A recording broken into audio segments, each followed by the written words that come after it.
దేవునికి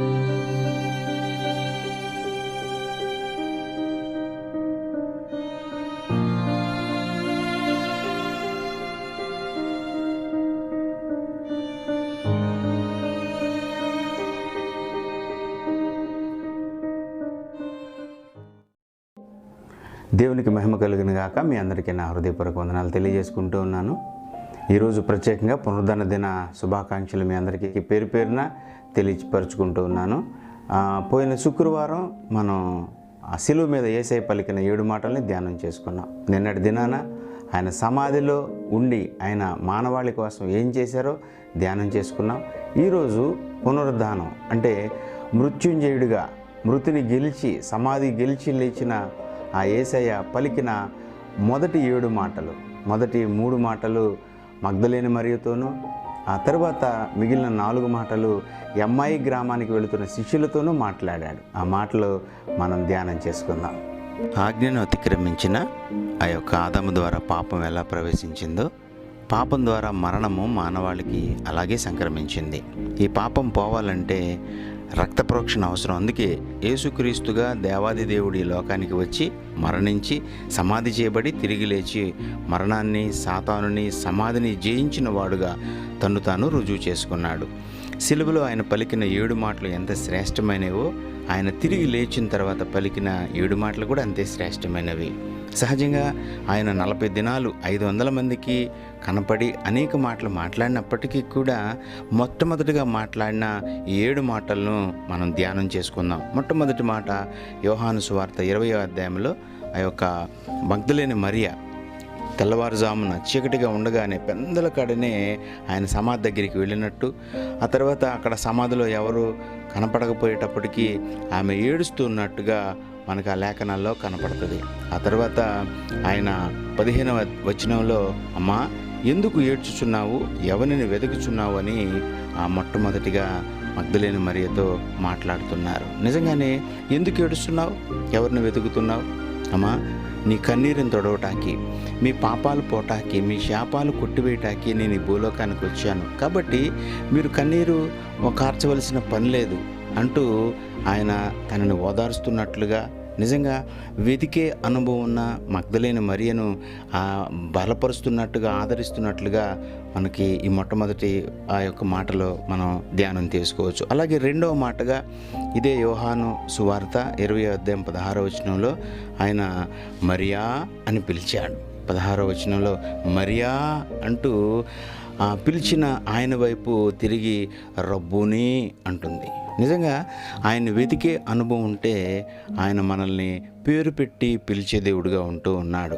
అబ్రహాముని పాత నిబంధన గ్రంథంలో పేరు పెట్టి పిలిచాడు, యాకోబుని పిలిచాడు, అలాగే మోషేతో మాట్లాడాడు, సమూయేలుని పిలిచాడు, క్రొత్త నిబంధనలో ప్రదానము చేయబడిన యోసేపుని మరియను పిలిచినట్లుగా, అలాగే తన శిష్యుడైన సీమోనును, అలాగే సంఘాలు పాడు చేస్తున్న సౌలుని సౌలా సౌలా అంటూ పిలిచిన ఆ యొక్క సందర్భాలని మనం జ్ఞాపకం చేసుకోవచ్చు. కాబట్టి ఇక్కడ 2వ మాటగా మరియా అని పలకరించాడు. కీర్తనాకారుడు అంటాడు 139వ కీర్తనలో, నేను తల్లి గర్భంలో రూపింపబడమునిపే నేనేంటో ఆయనకి తెలుసు, నా నడక తెలుసు, నా పడక తెలుసు, నాకు తలంప పుట్టక మునిపే నా మనసు ఆయన గ్రహిస్తున్నాడు అంటూ చెప్తూ ఉన్నాడు. కాబట్టి 2వ మాటగా మరియా అని పిలిచాడు. ఆయన వెతికే అనుభవం మొదటి మాట.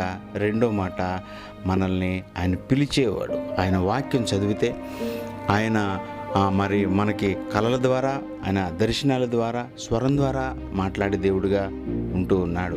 ఆ తర్వాత 3వ మాటగా ఇదే యోహాను సువార్త 20వ అధ్యాయము 17వ వచనంలో, ఇదిగో నీ వెళ్ళి నా సహోదరుల దగ్గరికి వెళ్ళి నా తండ్రియు మీ తండ్రియు, నా దేవుడు మీ దేవుడైన వాని యొద్దకు నేను ఎక్కిపోచున్నానని చెప్పమని ఒక చక్కని బాధ్యతను అప్పచెప్పినట్లుగా ఈ యొక్క 3వ మాటగా మనం చూస్తాము. అంటే నా సహోదరులకి చెప్పు, నా తండ్రి నా దేవుడు, మీ తండ్రి మీ దేవుడు, ఎంత చక్కని పూర్ణమైన మనసుతో చెప్తూ ఉన్నాడు. నయోమి రూతుతో అంటుంది, రూతు గ్రంథం 1వ అధ్యాయం 17వ వచనంలో, అమ్మా ఇదిగో ఇక నువ్వు వెళ్ళిపో, మరి నువ్వు వివాహం చేసుకో, యవనస్తురాలివి, ఇక నాకు కొడుకులు లేరు, నేను నా స్వస్థలం వెళ్ళిపోతాను అని చెప్పినప్పుడు రూత్ అంటది, అత్తగారు ఇదిగో నీ జనమే నా జనము, నీ దేవుడే నా దేవుడు, మరణం తప్ప ఏది మనల్ని విడదీయదు అని చెప్పి ఆ యొక్క రూతు నయోమితో చెప్తూ ఉంది.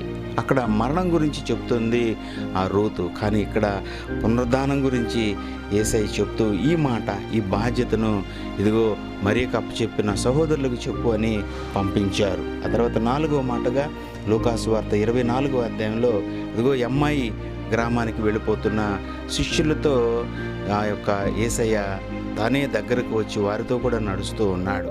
అయితే ఆయన గుర్తుపట్టలేదు. 17వ వచనంలో ఇదిగో మీరు ఒకరితో ఒకరితో చెప్పుకొనుచున్న ఈ మాటలు ఏమని అడిగాడు.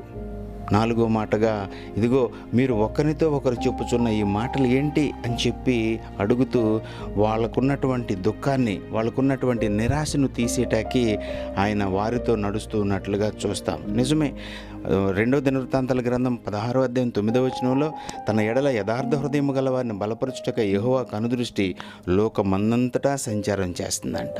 యెషయా కూడా తన యొక్క గ్రంథంలో రాస్తాడు 40వ అధ్యాయం 29వ వచనంలో సొమ్మసిల్లువానికి బలమిచ్చువాడు ఆయనే, శక్తిహీనులకు బలాభివృద్ధి కలుగు చేయవాడు ఆయనే అంటాడు. నిజమే, నిరాశలో ఉన్నప్పుడు, నిస్పృహలో ఉన్నప్పుడు ఎవరిని విడిచిపెట్టే దేవుడుగా ఆయన లేడు. కాబట్టి ఆ అమ్మాయి గ్రామానికి వెళుతున్న శిష్యులు ఒకరితో ఒకరు మాట్లాడుతుంటే ఆ మాటలు విని వాళ్ళను బలపరచటానికి వచ్చినట్లుగా చూస్తాం. ఆ తర్వాత 5వ మాటగా మనం చూస్తే అవి ఏమని అడిగాడు. లూకాసు వార్త 24వ అధ్యాయం 19వ వచనంలో ఈ మాట మనకి కనబడుతుంది. ఏంటి క్లియర్గా చెప్పండి అని చెప్పినప్పుడు వారు దాని గురించి ఎక్స్ప్లెయిన్ చేసి చెప్తారు. అంటే క్లియర్గా ఉండాలి. మనం చేసే ప్రార్థన అయినా, మనం ఆయనకి పెట్టే మొరైనా కానీ క్లియర్గా ఉండాలి. ఒక డాక్టర్ దగ్గరికి వెళ్ళినా, ఒక లాయర్ దగ్గరికి వెళ్ళినా ఏం చేస్తాం, ఏది దాచుకోకుండా చెబితేనే దాని ఫలితం మనం పొందుకోగలుగుతాం. కాబట్టి క్లియర్గా ఉండాలి.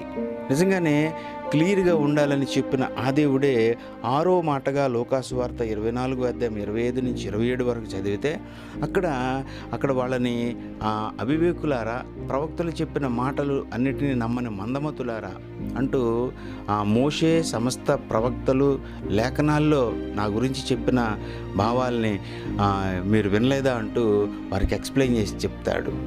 అంటే 5వ మాటలో వాళ్ళని అడుగుతాడు, అవేమి అని అడుగుతాడు. క్లియర్గా ఉండాలి మీరు చెప్పేది అంటూ 6వ మాటగా ఈయన క్లియర్గా చెప్తాడు. నిజమే, మనం ప్రార్థన చేసేటప్పుడు మనం గదిలోనికి వెళ్ళి మనము రహస్యమందున ఆయనకి ప్రార్థన చేస్తే రహస్యమందు చూసి నీ తండ్రి నీకు జవాబిస్తాడు అని ఉంది. అంటే మనం ఎంతైతే చెప్తామో అంతగా ఆయన నుంచి మనం పొందుకోగలుగుతాం అనేది ఈ యొక్క 6వ మాటలో చూస్తాం. ఆఖరిగా లూకాసు వార్త 7వ మాటగా 24వ అధ్యాయం 30వ వచనంలో ఆయన వారితో కూడా భోజనంను కూర్చున్నప్పుడు ఒక రొట్టెను పట్టుకొని స్తోత్రము చేసి దాన్ని విరిచి వారికి పంచిపెట్టాడంట. నిజమే, రొట్టెను విరిచాడు. వాళ్ళకి ప్రాక్టికల్గా అక్కడ వాళ్ళకి బోధిస్తూ ఉన్నాడు. కృతజ్ఞతాస్తుతులు చేయాలి. మనం ఏది చేసినా, భోజనము చేసినాను, పానము చేసినాను, ఏ పని చేసినాను మనము దేవునికి వందనాలు చెల్లించాలి అంటూ రొట్టెను సాదృశ్యంగా చూపిస్తున్నాడు. ఆయన రొట్టె విరిచేటప్పటికల్లా వాళ్ళ కళ్ళు తెరవబడిన. నిజమే, మనం పరలోక రాజ్యం వెళ్ళటానికి ఒకే ఒక మార్గము యేసయ్య. ఆయన విరవబడ్డాడు. ఆయన మనం జ్ఞాపకం చేసుకోవాలి. అందుకే కీర్తనకారుడు అంటాడు 103వ కీర్తనలో ఆయన చేసిన మేలుని దేనిని మరిచిపోవద్దు అంటాడు. కాబట్టి ప్రతి మేలుని జ్ఞాపకం చేసుకుంటూ వందనాలు చెల్లిస్తూ మరి ఆయన ఇచ్చిన ఆ యొక్క పునరుద్ధాన శక్తిని పొందుకొని రేపు రాకడలో ఆయన ఎదుర్కోటానికి మనం శక్తి గల వారు అవ్వాలంటే ఇదిగో ఈ 7 మాటలు మనం ధ్యానం చేసుకోవాలి. కాబట్టి అలాంటి శక్తిని పొందుకొని ఆయన ఎదుర్కొందాం. దేవుడి మాటలు దీవించునుగాక. ఆమేన్. చేసుకుందాం. అందరం కళ్ళు మూసుకున్నట్లయితే ప్రార్థన చేసుకుందాం. మహాగణుడా, మహోన్నతుడా, నీ పరిశుద్ధ నామానికి వందనాలు యేసయ్య. యేసయ్య, సిలువలో పలికిన 7 మాటలు గత శుక్రవారం ధ్యానం చేసుకున్నట్లుగానే అయా ఇదిగో ప్రభువా, మరి మృత్యుంజయుడిగా తిరిగి లేచిన యేసయ్య, ఆ తర్వాత నువ్వు పలికిన 7 మాటలను కూడా మేము ఈరోజు ధ్యానం చేసుకున్నాం. కాబట్టి ఆ ధ్యానం చేసుకున్న ఆ మాటలను అయా మేము ఫాలో అవుతూ అయా ఇదిగో శక్తి పొందుకొని నీ రాకడికి సిద్ధపడులాగా సహాయం చేయమని యేసుక్రీస్తు నామములో వేడుకొని ప్రార్థిస్తున్నాము తండ్రి. ఆమేన్.